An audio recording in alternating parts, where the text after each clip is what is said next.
قل اعوذ برب الفلق. فلق په معنا د خلق باندې، د فلق خپل معنا د سیرل، ځکه دا د فلق نه سیرل توای.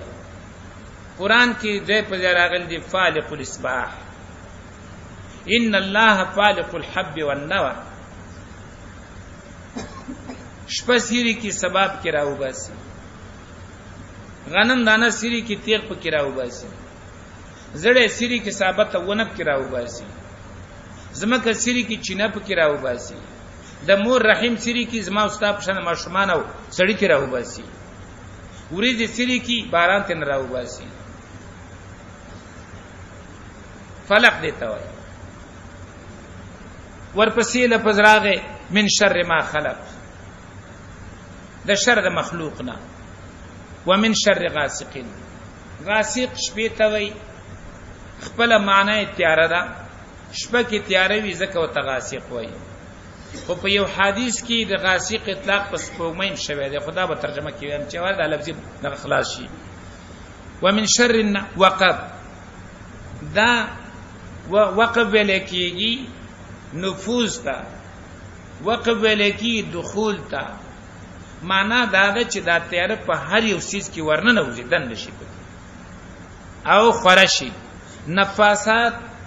پوکی وهون کی په غټو کې، حاسد کی ناگر اذا حسد کله چې پکې نه کې راشي.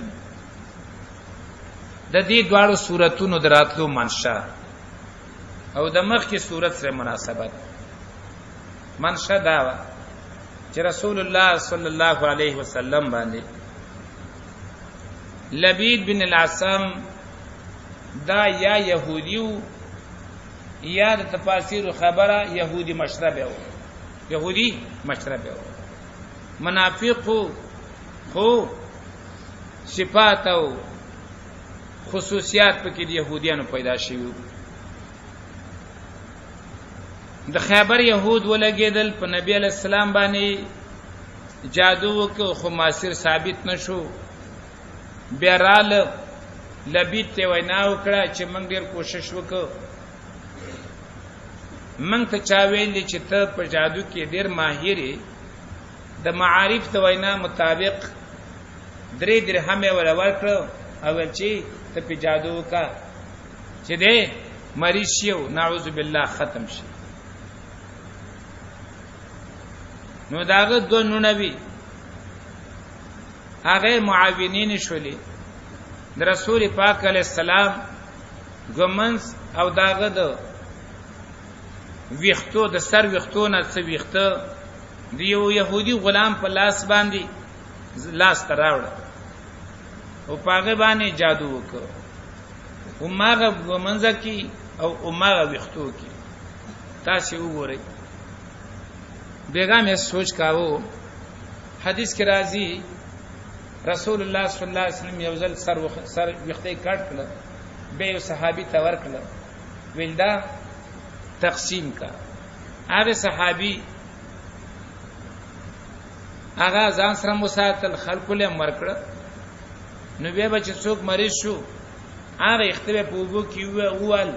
هغه وبه په وسکلی، هغه بل الله جوړ کړ. یو طرف ته دی ته وګورئ او بل طرف تم دقه وختدي د بل د پاره خصکه امدده د پاره د ذره سبب وګرځي. دی باندې څوک سوچ نه کوي چې دا کار څوک کوي، څوک یې کوي. دا به ذات موثر نه دی رونو. موسی علیہ السلام لاس کې هم ساده الله ورته ما تلک بیمینک یا موسی قال هي عصاي اتوكل عليها واهش بها على غنمي ولي فيها مآرب اخرى. ټول ورګټي بیان کړی. الله ورته القها یا موسی تخل مختوارته چې ورکاو فاذا هي حيه تسا مارته جوړ شو. موسی عليه السلام ته شاته روان شو. نورونو ته یقین جوړول غواړي چې اصل موثر څوک دی الله. مخلوق لاس کې څه نشتا، څه چې کوي الله رب العزت کوي. هم دغه وختو یو طرف ته هغه سر وګوره بل طرف ته دا سر وګوره نو پاغي کې هغه بدبخت جادو وک او به کوی تخکاته ک هغه کې خود کانه په پاسه کې خود رسول الله صلی الله علیه وسلم ته دا هغه جادو اثر سو په وحی باندې اثر نو په بیان باندې اثر نو تنها یو کار به نو کړي خیال کې به رااله چې دا کار مې کړی کله بغیر د ضرورت نه غسل وکړو د قمرا سره به تفاسیر لیکل دي چې دا څومره ورځې وو نو مشهور قول دا دی چې دوی اثر یې صرف 3 ورځې وو او ټول اثر یې ختم شوی دی په شپږو میاشتو کې شپږو میاشتو کې پیغمبر صلی الله علیه وسلم بیمار شو چې بیمار شو هیڅ دغه نه معلومیږي طبيبانو حکیمانو خپلم حکیم وو خوب اثر نه معلومیږي بل ورځ خوب ګوري او داغه خوب وحی پیغمبر خوب وحی ګوري دوه تنراله یو سر ته ودرې دی خپوتا ایو د بل نه پښتنه کې دې چل شوی دی وای په دې جادو شوی دی وای چا کړه دی پلان کې کړه کم ده کې پلان کې کوی کړي چر بیدار شو عائشہ رضی الله عنها ته وینا وکړه مسله حل شوه صحابه د ځان سره واخ صلاح هغه دغه راوېستو جادو راوېستو هغه ته یو له سکوټي پراته وي الله دا دو سورتونه راولېګل دا دو سورتونه هر آیات نه رسته به پاغه غټه باندې پوکیا کاو غټه پرانستله بغه ختمېدله ترڅو پوری چې درې یو له سوړه غټي خلاص شولې نبی رسول الله په خبره وای ما داسې محسوسه کړه لکه چې زه تړل شوی ما خلاص شوم منشد نزولی داوا د مخ کی صورت سره سمناسبت تی مخ کی صورتی اخلاص کی عقیدت توحید بیان شولا نستا پزړه کی د توحید بوټه نال شو ستا پزړه کی د توحید ونه نال شولا او دا زما خبره نه ده سورۃ ابراہیم کې الله فرمایي ومثل كلمة طيبة كشجرة طيبة أصلها ثابت وفرعها في السماء دغه توحید کلمه دغه توحید چغه دغه توحید आवाज دا یو ونه ستا په ځړ کې ناله شولا او تاسو ته پته ده چې بوټي ورکوټي کچای واغانی مخوري ګډیو چيلې مخوري هر شی پر اخلاصي هغه ته خلق شپول کوي کني کوي شپول دی ته نه خدای ختمي کنه هغه ته خلق شپول کوي ازغیدار منډان ورته کیدي چې دا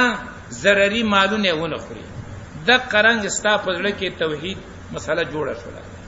د دې دشمنان ډیر زیات دي نمبر 1 شیطان دشمن دی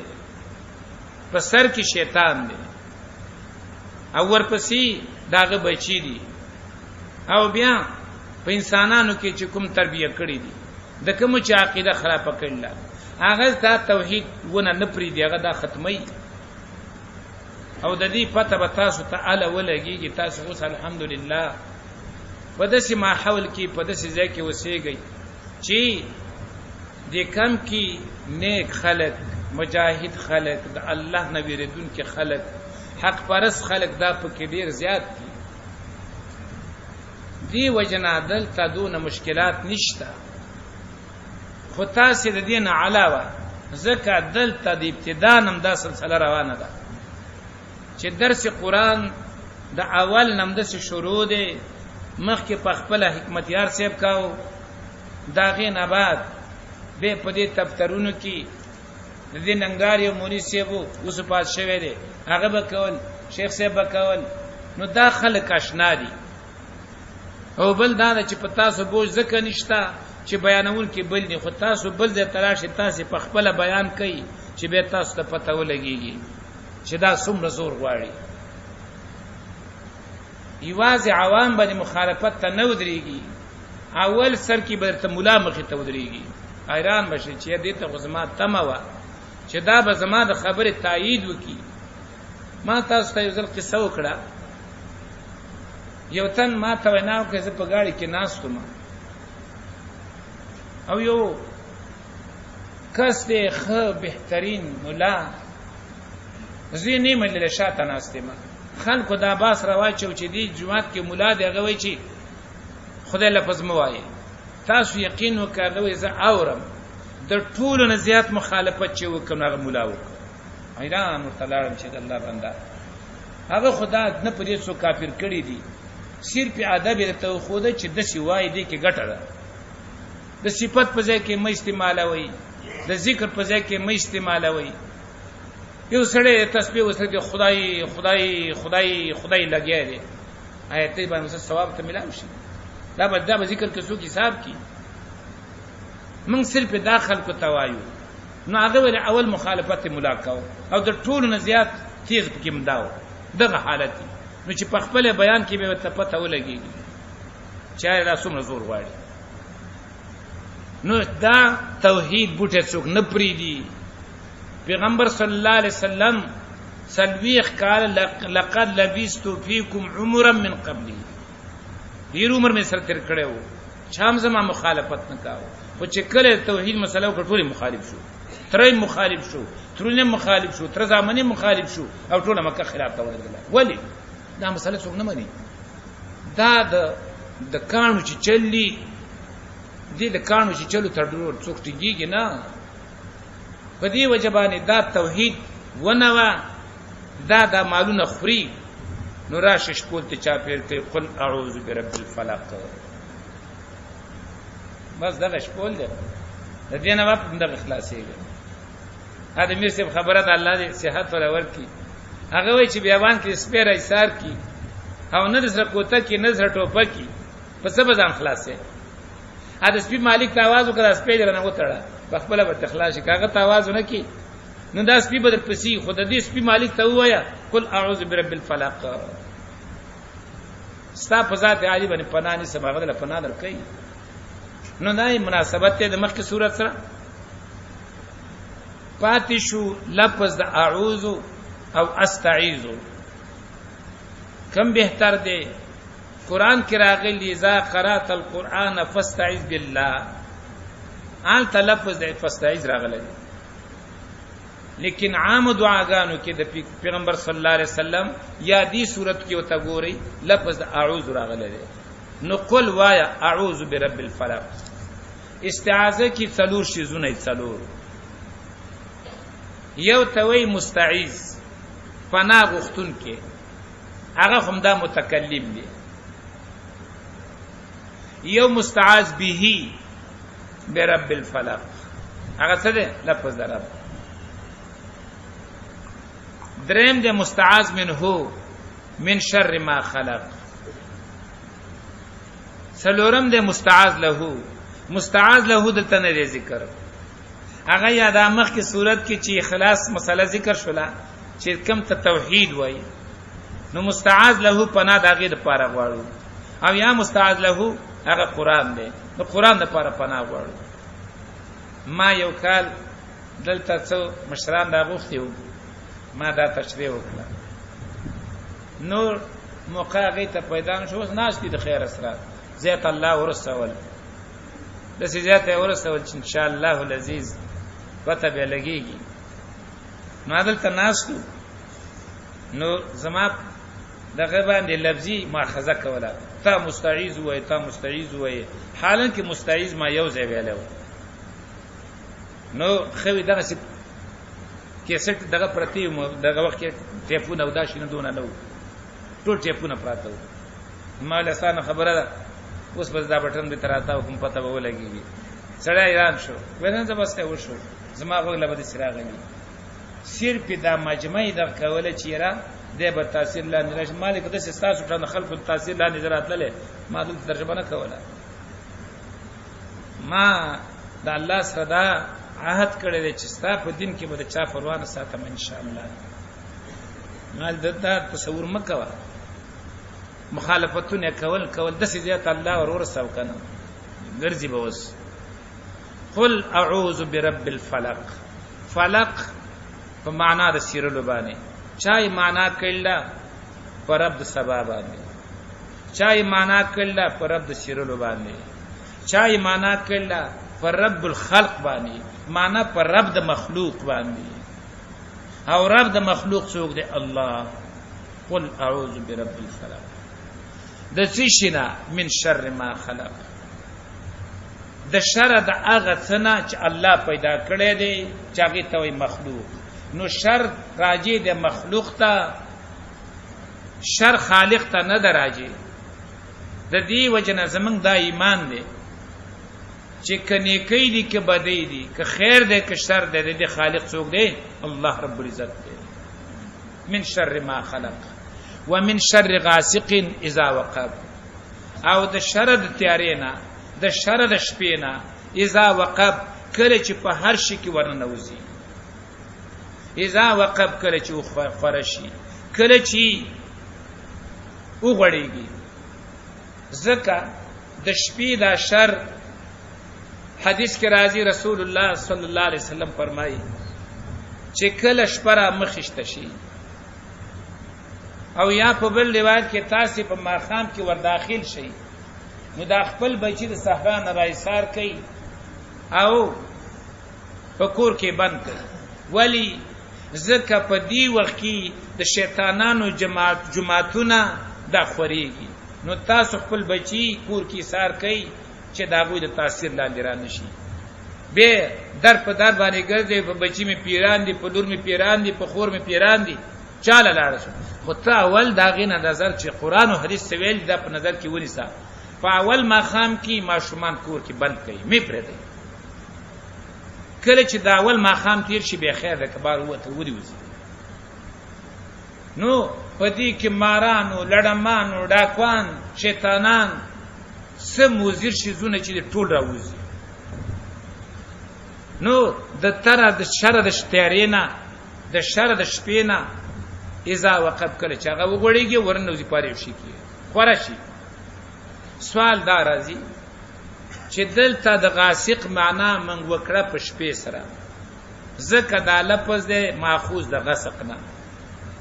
غسق دو معنی لري دوا یو غسق معنا دا تیاره ډیره تیاره او بل د غسق معنا د یخواله شپه کې تیاره هم وي او شپه د ورځې په نسبت باندې یخه هم وي په دې وجه کې تشبیه ته سوی غاسق وي نو سوال دا راځي چې یو ځل رسول الله صلی الله علیه وسلم عائشه رضی الله عنها وسره ناسته ده سپومې ته وکتل او هغه ته وی استعیذی من هذا پناه وغواړه د دینه زکه هو الغاسق حالته غاسق سپومې ته ویل او موږ د غاسق معنا په شپې سره وکړه هغه جواب دا درونو چې د سپومې تعلق هم د شپې سره دی په دې وجه چې داغه تعلق د شپې سره دی نو نبی علیہ السلام اطلاق داغه غاسق په غیبان د مجازن کړی دی کني اصل کې غاسق او غاسق د شپې ته وای تیارې ته وای خدایغه ترمنځ مجاورت موجودو داغه پوجن اطلاق په غیبان وکړه چا د غاسق اذا وقب ومن شر النفاسات او د شر د حقوق کونکو نه په غټو کې ګوره نفاسات د مؤنث صيغه استعمال کړه حالن کې دا کار لبید کړو داغه دوه وجې دي دوا ایو وجه خدا دا چې دا د پټ نقصانونه خزي کوي الله دې په ورحمېږي مخامخ په وسن رسیږي زوري نه او بس دا پټ کارونه کوي چې ته کوی ورته وکینی چې ته تاسو دی واچي چې ته ور شیطانات وکي دا شنه پکې دي نو دا د خزو کار دی خزونه کو په دې وجنه تعبیر ته نه په لفظ د خزو سره وکړه خزو په کار کې اخته دي او دویم چون کې داغه سره داغه دوه نونه شریکی وي اخو وی خزي په دې وجبانه تعبیر ته په سوګه په نفاسات یعنی صيغه مؤنث سره تعبیر ته نه وکړه ومن شر حاسد اذا حسد او د شر د کینګر نه کله چې هغه څه کوي کینخ کار کوي دا څه کوي اذا حسد کی واځي د کینی خبره شي نو ځینې وخت کې د سړی پزړه کې د چا خلاف یقینا څه غلط اراده تیر شي خو ترڅو پوری چې پاغي عمل نه کړي او قوي عزم داغه لپاره نه کړي نو هغه پوری هغه ګناه نه حسابيږي ځکه وسره دا ټکه ولګو د دې لپاره چې هغه به اختیار کینا چې پړه کې زیرازي هغه څه شي هغه تنه ووزي د شر د کینګرنا کله چاغه کینه کی او کینه ښکارا کی